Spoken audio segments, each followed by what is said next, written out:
my channel. So today I thought I would share with you the books that I have bought to read for 2019. So I've just bought 7 for now because I've got so many books that I haven't read, but I just never get round to reading them. But I feel I should, especially now I've got Isabella. I feel I need to take more time out for myself, and reading is a good thing that I could benefit from in so many ways. Just taking that time to be away from the stress of life and the stress of being a new mum. I'm currently sat in Isabella's nursery. I'm actually sat near all her books on her bookshelves. I bought her a lot of books when I was pregnant because I wanted her to enjoy reading as much as I did as a child. But I'm looking at my phone because we do a baby signing class now, and the teacher actually posted something recently on her Facebook page. Just seeing if I can find it, and it was about reading to your child and the importance of it. And where is it? Here it is. So this was from an early years conference. It says children who are read to every day, on average 2 to 3 bedtime stories, will have had exposure to 19 million more words than a child that's not read to by the time they start school. 19 million more words. I couldn't believe that. I knew it was important to read to your child, but I didn't realise quite as important as that.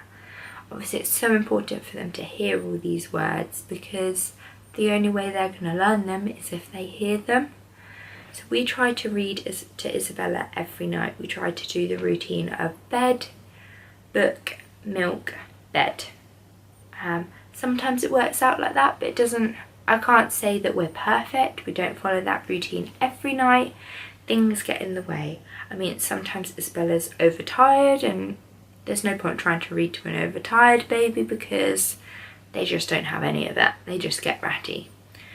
Sometimes we're out. We're not home every day, so sometimes we're at my grandparents or we're at my dad's, so sometimes her bedtime routine's a little bit off. But we do try, and then if I'm at home in the day, I try and read to her in the day, just because it's tough. It's really tough trying to entertain a baby. She's 5 months.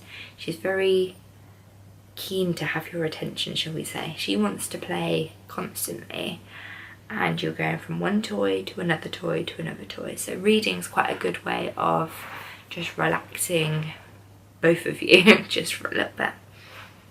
So it is important to read to her, but I just feel for me it's important for me to read more and get back to what I enjoy and taking that time for myself. And I know I posted on Instagram recently when I had the books delivered that part of me feels that it's selfish that I want this time to myself. But if I don't take that time for myself, I can't be the best mum to Isabella that I want to be, because I just haven't had that time to sort of unwind myself. So yeah, I thought I'd show you the books that I picked up, and I will go through the blurbs with you, so then you might get some ideas of some books that you might want to read. So these are the books that I got. So there's 7 books there, and I will go through them one by one. So this is my first one. Eleanor Elephant, I don't know if I'm pronouncing that right, is Completely Fine by Gail Honeyman. So this book has won quite a few awards, and I've been recommended this by so many people.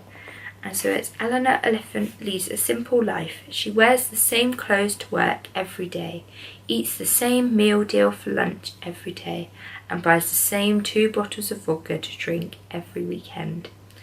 Eleanor Elephant is happy. Nothing is missing from her carefully timetabled existence, except sometimes everything. So I'm really looking forward to reading this. I have started to read it. I've read a few pages of it. So that is the first one that I'm starting with. And this one, I've seen a lot of people recommending, and I wasn't too sure about it. not because I don't like to know about history and things, but it's just not a nice subject particularly. I think it's important to remember the past, I do think it is, but at the same time I was a bit unsure on whether it was a book that I would be happy to read. But so many people have recommended it, and I've read so many good reviews on it about how uplifting it is. But it is The Tattooist of Auschwitz, and it's based on the powerful true story of Leo Sokolov. I mean, so many things I can't pronounce in these books. And it's by Heather Morris. So it says, I tattooed a number on her arm. She tattooed her name on my heart. I mean, that's powerful enough as it is. In 1942, Leo Sokolov arrived in Auschwitz. He was given the job of tattooing the prisoners marked for survival, scratching numbers into his fellow victims' arms in indelible ink to create what would become one of the most potent symbols of the Holocaust. Waiting in line to be tattooed, terrified and shaking, was a young girl. For Leo, a dandy, a jack-the-lad, a bit of a chancer, it was love at first sight. He was determined not only to survive himself, but to ensure this woman, Gita, did too. So begins one of the most life-affirming, courageous, unforgettable and human stories of the Holocaust, the love story of the Tattooist of Auschwitz. I'm really actually looking forward to this because I think it's going to be a really good book. So next I have got The Couple Next Door. So I was actually at my nan's recently, literally a couple of days ago, and we were talking about books and reading, and she said she's nearly finished a book called The Couple Next Door. And at this point I couldn't remember the books that I'd ordered, and I sat there, and when she was saying about it I thought, oh, I've read some reviews on that. And then the more and more she spoke about it, the more I thought, that sounds really familiar. And so I looked at the picture of the books I bought, and there it was. And I was like, oh, I bought that book, it's one to read. And she said it's really good. So I'm looking forward to this. So it's The Couple Next Door by Shari Lapina. So it says, you never know what's happening on the other side of the wall. Your neighbour told you that she didn't want your 6-month-old daughter at the dinner party. Nothing personal, she just couldn't stand her crying. Your husband said it would be fine. After all, you only live next door. You'll have the baby monitor and you'll take it in turns to go back every half hour. Your daughter was sleeping when you checked on her last, but now as you race up the stairs in your deathly quiet house, your worst fears are realised. She's gone. You've never had to call the police before, but now they're in your home and who knows what they'll find there. What would you be capable of when pushed past your limit? So I'm really looking forward to reading this. I think it's going to be really good. I mean, I don't think I'd ever leave Isabella and go next door. Like, even though we're next door, I think it's you're two separate like places. Even though it's next door, once you're outside of that front door and that door is locked behind you, it's two separate places. But I mean, I don't know. I'm looking forward to that though. So the next one is This Is Going to Hurt, The Secret Diaries of a Junior Doctor by Adam Kay. So I'm really looking forward to this because I am a nurse myself. I'm a paediatric nurse. So obviously I'm used to working on the wards, I'm used to the busy hospitals. So I'm really looking forward to this book. And so it says 97-hour weeks, life and death decisions, a constant tsunami of bodily fluids, and the hospital parking meter earns more than you. Welcome to the life of a junior doctor, scribbled in secret after endless days, sleepless nights and missed weekends. Adam Kay's diaries provide a no-holds-barred account of his time on the NHS frontline. Hilarious, horrifying and heartbreaking. This is everything you want to know and more than a few things you didn't about life on and off the hospital ward. I'm really looking forward to this. Yeah. I think purely because of my job, because I know what it's like. I know what it's like to make those decisions. I know what it's like to be covered in things that you never want to be covered in. Yeah, I'm really looking forward to that. So then next one is, what's it called? Close to Home by Cara Hunter. There's a lot of words all over the cover that I didn't actually know what I was looking at. How can a child vanish without a trace? Last night, 8-year-old Daisy Mason disappeared from a family party. No one in the quiet suburban street saw anything, or at least that's what they're saying. DI Adam Fawley is trying to keep an open mind, but he knows that 9 times out of 10 it's someone the victim knew. That means someone is lying, and that Daisy's time is running out. I don't know why I like these sort of thriller books, and I don't know why I seem to. I've got a couple on like children going missing. I don't know why. I think I'm going to be a bit of an emotional wreck because I can't imagine anything happening to Isabella. I literally barely let her out of my sight unless I know exactly who's got her. So the next one is called Watching You by Lisa Jewell.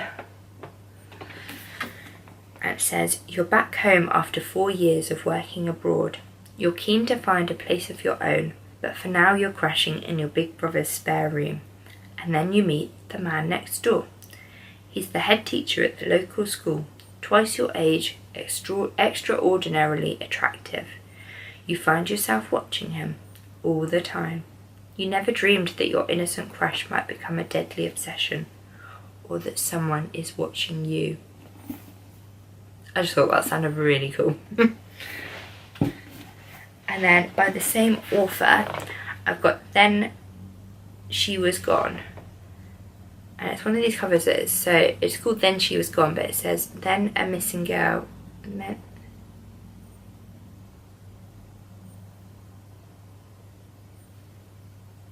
a missing girl. Oh, it's in between. A missing girl, a buried secret. So it says, she was 15, her mother's golden girl. She had her whole life ahead of her, and then, in the blink of an eye, Ellie was gone. 10 years on, Laurel has never given up hope of finding Ellie, and she wants a charming and charismatic stranger. Oh, and then she meets a charming and charismatic stranger who sweeps her off her feet. But what really takes her breath away is when she meets his 9-year-old daughter, because his daughter is the image of Ellie. Now all those unanswered questions that have haunted Laurel come flooding back. What really happened to Ellie? And who still has secrets to hide? So that sounds really good. I love all these like mystery, like thriller type books. I just like the suspense of everything. I just love everything like that. So I'm hoping that they won't be the only books that I read for 2019, but they're a start for me. Just because, I mean, I barely read anything last year. So hopefully I'll read them and more this year. Just because it's nice to escape into another world where your problems are nothing. And it's just the problems of the characters that you're facing. I love to read. I do love to read. And I really, really hope that Isabella likes to read. She seems to enjoy it so much. So far at the moment, like when you're reading things, so obviously she doesn't really understand what you're saying, but we do a lot of actions, and where we're doing signing we do a lot of the duck and then the bird and then the crocodile, and so she gets really like excited by things like that because you're not just reading to her, you're making more of the story, and we've got puppets and things that we're gonna use with her soon as well. So hopefully she'll enjoy reading too. But anyway, I hope that has given you some ideas of some books that you might like to read. I'll try and do some reviews of these books on my blog. I might do video type reviews of them on here. If not, I'll just write up a review on my blog so that then you can get some more ideas of whether it's a book for you. So thank you for watching, and I hope to see you again soon. Bye!